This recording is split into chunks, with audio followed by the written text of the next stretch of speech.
this Congress has gone in, and many parts of different states. And the public is so far ahead of the Congress on this subject.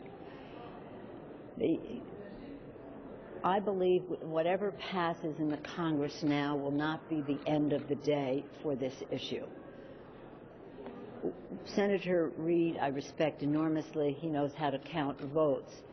But I believe that when the public sentiment is very strong on this subject, and we want to come out with the boldest common denominator that we can get. I think that when Senator Feinstein puts her bill forward and the public knows what is at stake, we'll see what the votes are. Say it doesn't prevail, just for the sake of argument. It argues all the more strongly for having the toughest, best, most effective background checks. Instead of diluting the background checks because we might not have we might not succeed with the assault weapon ban, it's to make that even more effective. I think that argues in favor of making that strong. Now, I harken back 20 years. I was one of the whips on the assault weapon ban then. It was very tough. We didn't win the first time the vote came up. But then we eventually did, because the public weighed in. Members knew that if they voted for that in their districts, it would be the end of their career in Congress. But they did. They lost the election. They came back and they said, if it saves lives, it was worth my losing my race to do that. This is a very big deal for the public. But again, it's a legislative body, and we have to go for it as boldly as we possibly can. And I would not say, well, if the assault weapon ban isn't there, that means less is going to happen down the road. I think it means more should happen up the road as we go forward. But the interest that people have in jobs, that's what we're here to do, is we have a moral imperative to create jobs, restore confidence in our economy, restore confidence in the safety of our communities, passing gun violence prevention acts, confidence in who we are as a people. We are a nation of immigrants, passing an immigration bill and doing that expeditiously. But I do think that the longer some of these things go, some lack of urgency might set in on how strong it should be. I think we have to reverse that stale assumption of the past and make the intensity only increase. And I feel, of course, I come from California. 90-some% of the people support background checks. Overwhelming numbers of Republicans, like 70%, something like that in California, isn't it, support background checks. Hunters support background checks.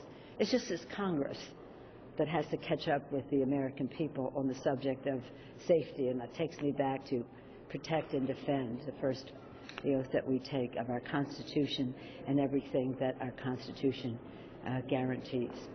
So we'll see I don't think it'll be till June till we'll know what someone told me it's probably June when we know what their decision is.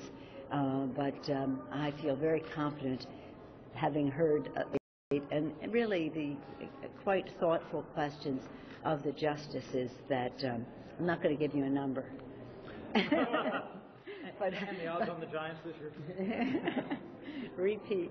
But 3 out of 4. We had 2 out of 3. An immigration question. Last week there were reports that the negotiators of both the House and the Senate were on the cusp of getting agreements that would include a dropping of some of the family preferences for green cards, such as the adult children or permanent residents. But would you support narrowing those family preferences as part of a deal to get a broader immigration? Well, it's not a question of narrowing the preferences. The question is, how do these people still come in? Because family unification, secure our borders, that's our sovereign responsibility, protect our workers, and we do that by not exploiting workers coming into the country.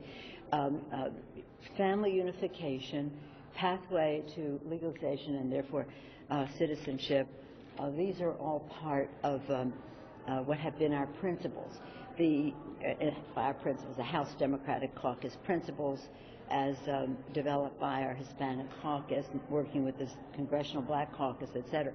The issue of how many people come in and how many of those are H-1B visas, H-1A visas, you know, every category is something that is being debated. I'm not at liberty to say what, because our group is very, they work with each other. They're not in a position to confirm or deny that they even exist. So I'm not going to say anything about what they're doing because I don't know.